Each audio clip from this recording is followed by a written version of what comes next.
divided by useful flux is equal to 5t upon 5u is equal to 5u plus 5l upon 5u, where the 5l is the leakage flux, 5u is equal to useful flux at air gap, and 5t is equal to total flux that is we have to produce.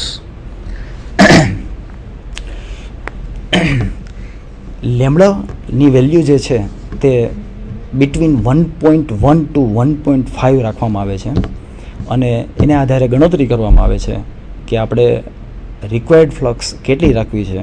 Required flux જે હોય છે તેના કરતાં આપણે જે flux produce કરવાનું છે તેની વેલ્યુ થોડીક વધારે રાખવામાં આવે છે.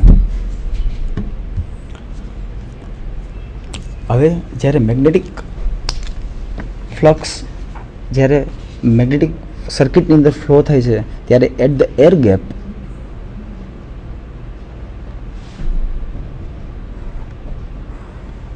this is air gap in magnetic circuit, this is air gap and this is flux. હવે જ્યારે ફ્લક્સ છે એ એર ગેપમાંથી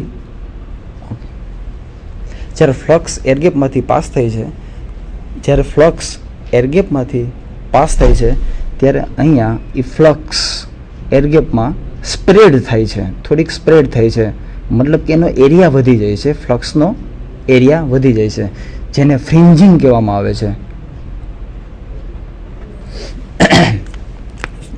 તો ફ્રિન્જિંગ, what is fringing? When the flux is crossing the air gap, at that time in air gap the flux is spread around the air gap, so the area of flux path will be increased, and this spreading of flux is known as fringing. Okay, thank you.